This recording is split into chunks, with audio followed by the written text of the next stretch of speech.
Simulan natin nung unang in-announce ang nanalo. 3-2 para kay Moot. Di ako magiging plastic at kita naman sa reaction ko na di ko nagustuhan. Pero di ibig sabihin nun na di ko tanggapin. At talaga naman wala na akong magagawa. Kaya sa mga pinagsisisihan ko, ay hindi pagsaway sa mga tao na nungbang po sila. At super duper sure akong hindi para kay Moot yun. Tablangko ako at nawala ang composure. Isa din yung inasal ko sa stage. Hungarian champion yun. Hindi ako yun. Dala na rin ng naghalong-halong pagod, frustration. Kaya naging ganun ako. Pasensya na taro the dice. So yan mo ba ako sa stage at oo. Inapas ko sa sahig yung mineral water ko. At sinipa ko yung isang buwan. Yan ang totoong nangyari. Ginawa ko yan kasi gusto ko iwan sa lahat ang bigat sa liver na yun. Uwi akong walang dalang negative energy. Makikita ako ng anak ko nakangiti na parang nanalo ako ng 1 milyon. Pasensya na sa way ko. Pagtanggal ng frustrations. Pero ganun talaga ako. At big shoutout sa mga brothers na si Kuya Sap. At by 6th Street, pinakalama ako. So yun, nakangiti na ako lumabas ng venue. Ito ang ngiti guys.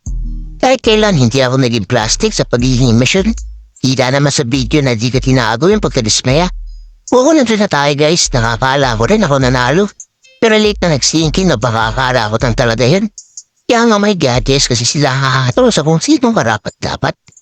Isa din sa pinaka-nakakonsensyapo ang ginasal ko kay Moot sa stage. Si Moot even ang insist na hahanga pa talaga sa skills niya ang rapper at ugali niya bilang tao. Tunay nga kampiyon. May babalik ko lang sana ang panahon at di naging ganun yung hassle ko. Pero wala kailangan kong matuto sa pangyayaring yun at huwag kayaan mangyari ulit. At si Moot na nagturo ng sa akin. Salamat tol. Sa'yo na nga, tingin niyo ba masaya ako ngayon? Tingin niyo ba pagkatapos kong lumabas ng venue, natanggap na yung nangyari tapos may hahabol sa akin? Na binaliktad daw ang resulta at ako daw ang nanalo? Sasaya ako? Ilang araw na akong di nakakatulog ng maayos. Hindi kita deserve. Kaganda ako. Nag-reply ng mga bumibili ng tickets na bimake up. Tigmamapsin, matula na akong maayos na oras sa anak ko. Habang ginagawa ko yun, ibis na magunutan ako ng tinik, parang sinaksak pa ako sa puso. Paghihila masugat ng pagkatalo, pero ang manalo sa ganong pangyayari sa hindi may paliwanag na sakit. Nag-effort kami ni Moot ang being classic in battle, hindi para maging controversial. Tagal akong nagpagaling mentality, alam na nakakilala sa akin yan. Hindi birong depression.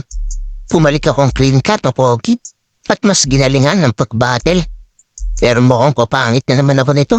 Kung kailan nanti ko na naibalik yung kumpiyansa ko sa sarili ko, tsaka naman nangyari itong lahat. Sa fact na nagka-type ako na itong 5 AM, talagang hindi ako okay. Inisip ko pa talaga ang susunod kong gagawin. Baka hindi talaga para sa akin itong shit na to.